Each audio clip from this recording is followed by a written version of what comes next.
Hello everyone, we're Hi. back with our YouTube that we hope you're all tuning into for Where Nutritious Meets Delicious. She's nutritious. So tonight we're talking about all kinds of sauces and rubs. We just had this cooking class and it was very successful. So everybody wants to know, how do we take that chicken and that fish recipe and make it into something dynamic and something that is has culinary taste and is not boring. So we have a bunch of different rubs that we've created and some sauces, and you're gonna tell us how we're gonna turn that into something delicious. Yes, well, you tell us why it's nutritious. Exactly. All right, so a couple years ago, somebody made a comment to me about chicken is the khaki pants of the culinary world. And I sat there and I thought about that. I'm like, that's kind of the perfect metaphor. It's like the little black dress of cuisine. It's there, it's constant, it's bland, it's stable, can be a little boring after a while. So we're going to show you how to dress up your khaki pants. All right. That was me before you, honey. Aww. Yeah. So just in the world of chicken, pork, beef, fish, vegetables, whatever you want to do, here's some easy ideas that you can make in bulk to make all these things more exciting and have the same protein a different way every time. So the first one we're going to start with is spices and rubs. And I call them spices and rubs because they're spices and you can rub them on meats, or you can use them with a little bit of olive oil, or you can blend them into butter like I'm going to show you.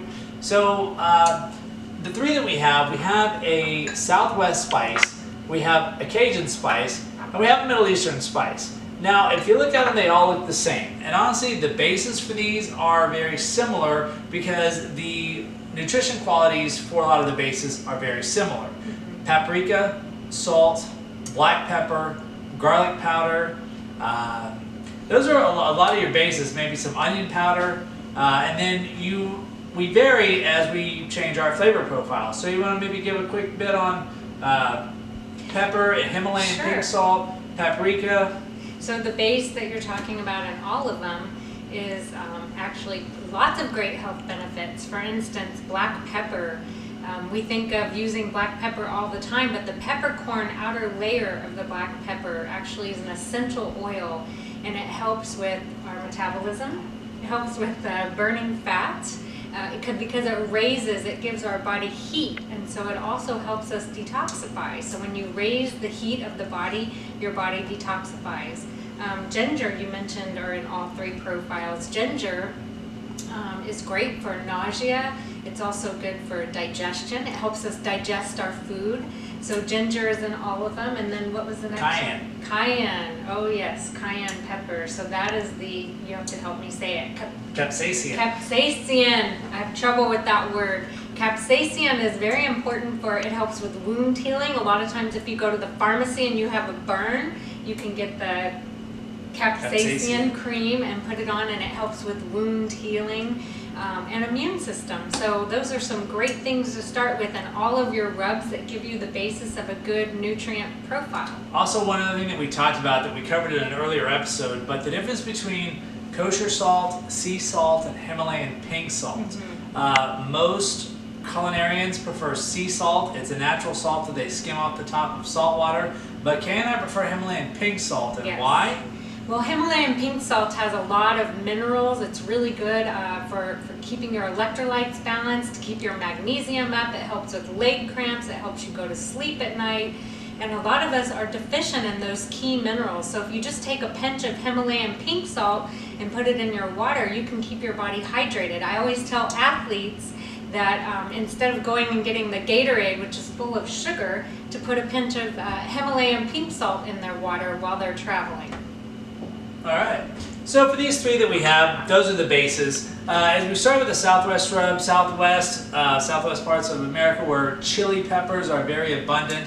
You've got some chipotle chili powder, some ancho chili powder, some cumin or comino, which is native to, very big in Mexican food, which is right there on the border of Arizona and New Mexico, all those Southwest flavors. So a lot of chili powder and cumin in this one. And the middle one, our Cajun. This is where we get into the little spicier, a little bit more paprika. Cajun. Back in the 80s, I believe it was, Chef Paul Prudhomme at the Commander's Palace came up with blackened redfish. That was the signature dish, and he almost basically invented blackening. And you take paprika and any type of Cajun seasoning or blackening seasoning that you find at the store, probably with his name on it, put it in a cast iron skillet with some butter and some oil, and you're not necessarily, you're burning, but you're not burning. You're burning to the point of crusting, but not burning to the point of charred and bitter. Carcinogenic. Exactly. And then the last one they have here, the Middle Eastern spice. A lot of West Indies spices are very good for you. Cinnamon, nutmeg, cardamom, curry, turmeric. And just so you know, curry is actually a blend that starts with turmeric, and then you can add cinnamon. You can add umpteen different things to get yellow curry, red curry, green curry. They're all different. Yes. And the difference, when we talk about this one, I talked about cinnamon, and I talked about nutmeg, both of which are very good. Folks, the difference between the cinnamon that you get at the dollar store and the $9 cinnamon that you get at the big difference at the gourmet food store, big difference. This one here, you might as well just take sawdust, sprinkle some cinnamon on it, put it in a jar. This one is actually from the bark of the cinnamon tree that's been grated down. It's fresh, it's all natural, it's 100%. Which has more of the health benefits, a lot more, like blood sugar. It helps with aids in digestion. It's a brain tonic. Both nutmeg and cinnamon, if they're used the right way, can be a brain tonic, so they can keep your brain from aging. And just like a lot of things that we talk about in our cooking shows about quality for your life, we're not just plugging a certain brand, we're not just plugging a certain thing, but the difference between the bottom shelf apple cider vinegar that you get and the Bragg's apple cider vinegar that you get is just is miles and miles of difference. Yes. So when you're shopping for these spices and vinegars, spend the extra $1 because you're getting a lot more than just the extra $1's worth. Okay.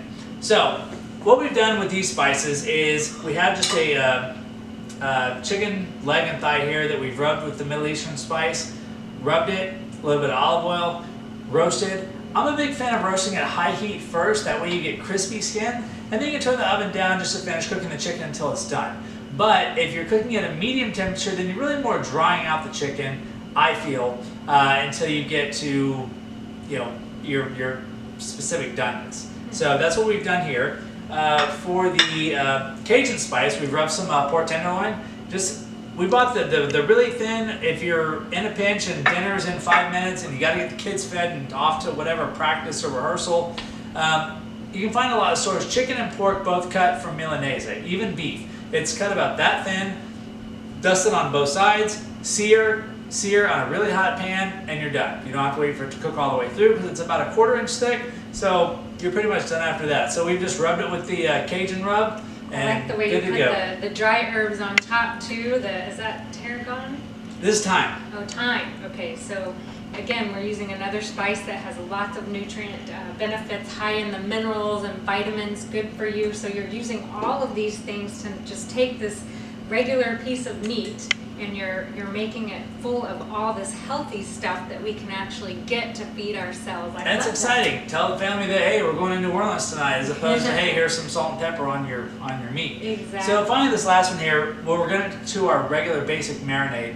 This steak has been marinated overnight in the refrigerator, brought up to room temperature, seared in the pan. And then what we've done is we've taken our Southwest seasoning and we've mixed it with a little bit of butter. So right on top there, we've got a Southwest butter. Ooh. Now, if the steak was right out of the pan onto the plate while it's resting, put the butter on, the butter melts, so you get the butter and all the Southwest seasoning all over the steak. Yum. So you've just taken the Southwest rub and made it into a butter to give it some... Get the butter soft, put the seasoning into the butter, so now you have a flavored butter. Okay. And you can put it on toast if you want. Ooh. Steak, chicken, pork chops, shrimp. I like the way you help us think outside the box, because I would never think of that. That's great. All right. All right. So moving on to something else here. Now we're going to go to our 2 dressings and marinades. The first one we have is a basic marinade. And when I say basic, this you can marinate chicken, beef, pork, fish, shrimp, basic marinade. It's olive oil, it's lemon juice, it's a little bit of turmeric, it's garlic, it's parsley, it's paprika, it's salt, pepper, and cayenne. All the things that are really good for your digestive system. Yes. And they're in there for your digestive system, but they're also in there for flavor. There's also lemon juice in it, because when you marinate with lemon juice, that little bit of acid starts helping to break down the meat, so it's a lot more tender when you go to cook. Same thing as if you were to add a vinegar to it, which actually this marinade has a little bit of Bragg's apple cider vinegar in it.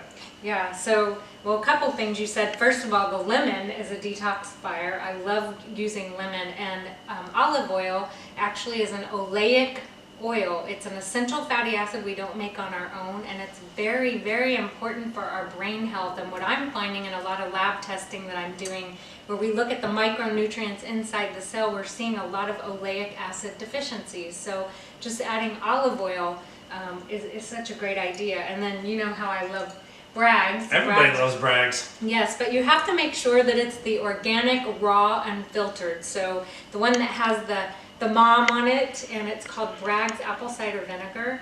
It's high in potassium, it's high in minerals, it helps with digestion. It's actually a fat emulsifier, so it helps your body lose body fat. In fact, in my weight loss program, I have everybody take Bragg's apple cider vinegar every day and make it into a dressing. So, speaking of dressings, I said this was olive oil. I said it was an acid from lemon juice or Bragg's apple cider vinegar. I said it was spices. I said it was salt and pepper. Sounds like a vinaigrette to me. Oh yeah. So take this and use it as a marinade, or just toss it as in a salad. In a salad.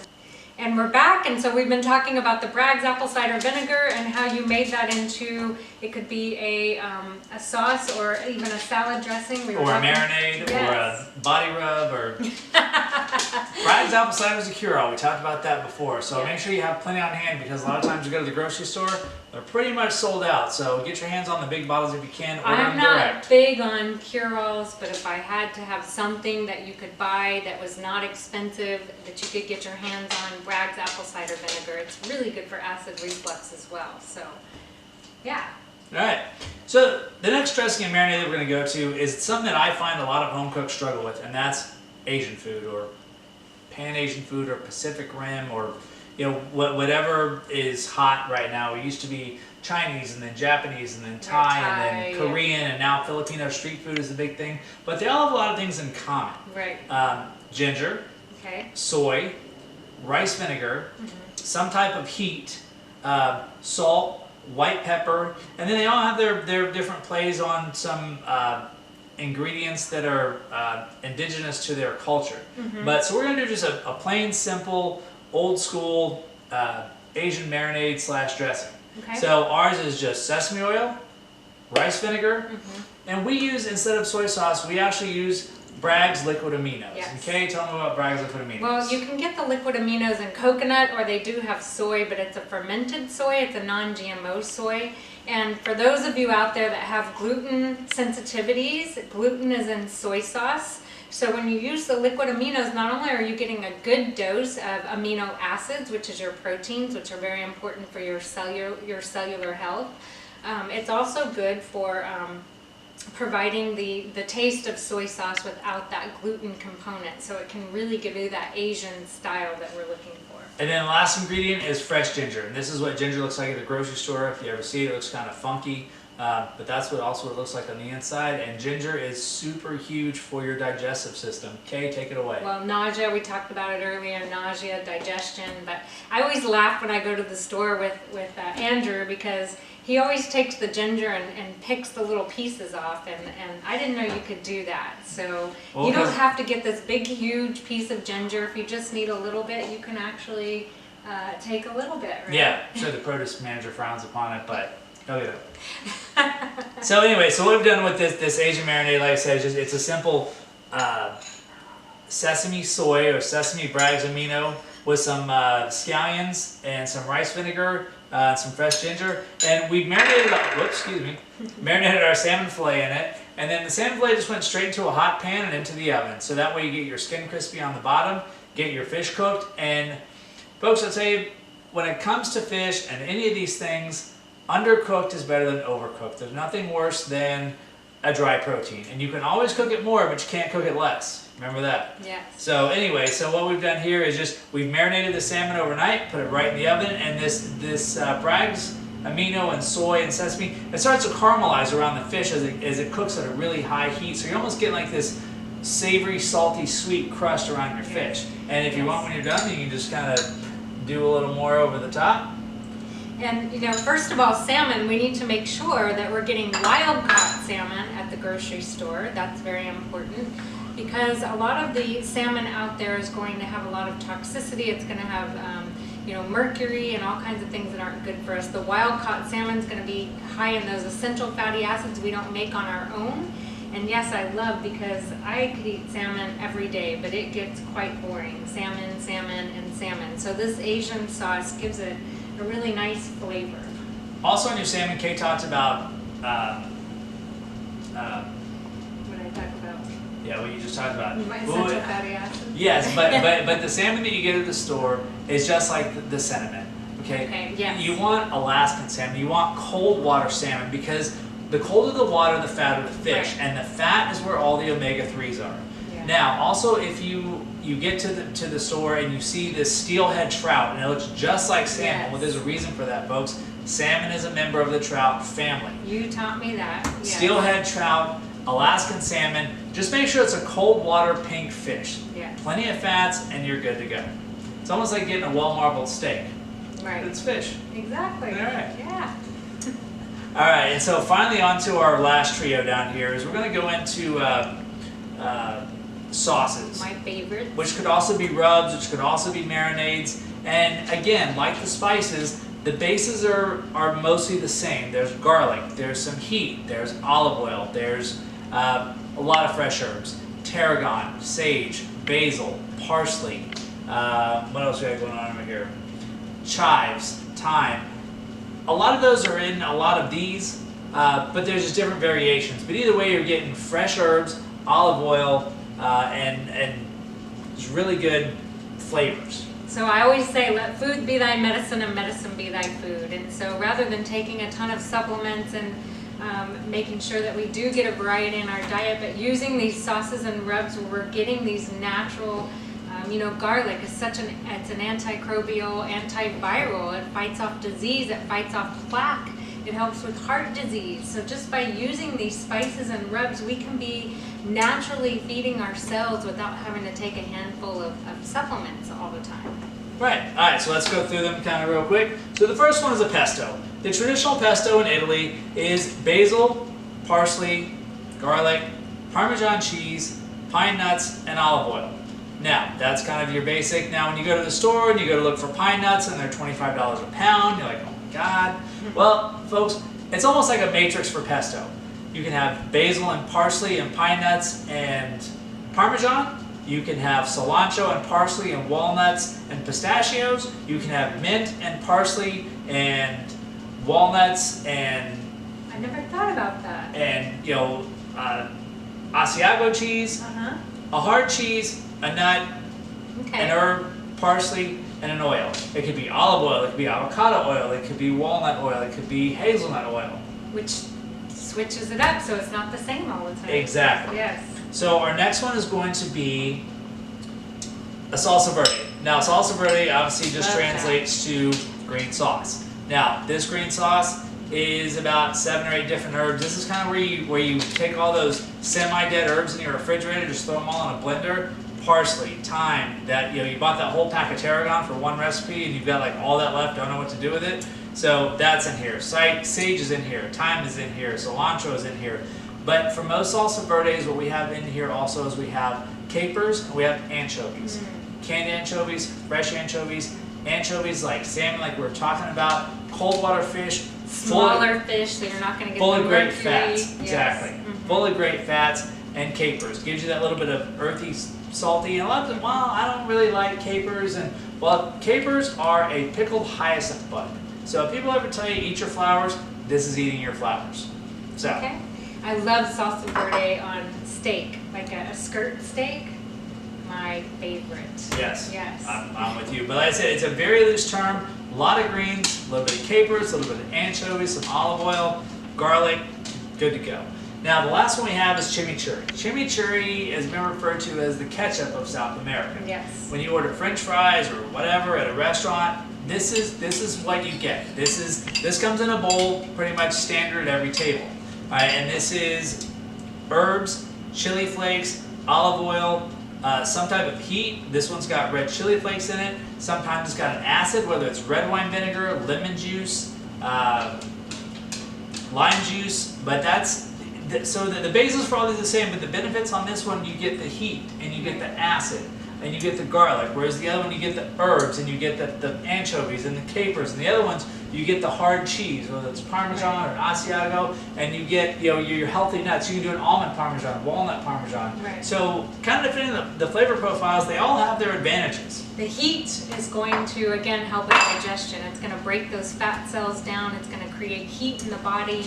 It's also going to detoxify, and help you to have proper elimination. So, yeah. So this is what we have for you tonight. Just a basic starting lineup if you want to stock your fridge with things that can make anything you buy taste better. Yeah. So we have all the full recipes for all of these rubs and sauces and marinades available at nutritiousmeatsdelicious@gmail.com. Yes, so you can ask us any questions, either nutrition questions or Culinary questions. Take me on as your personal chef and just ask away.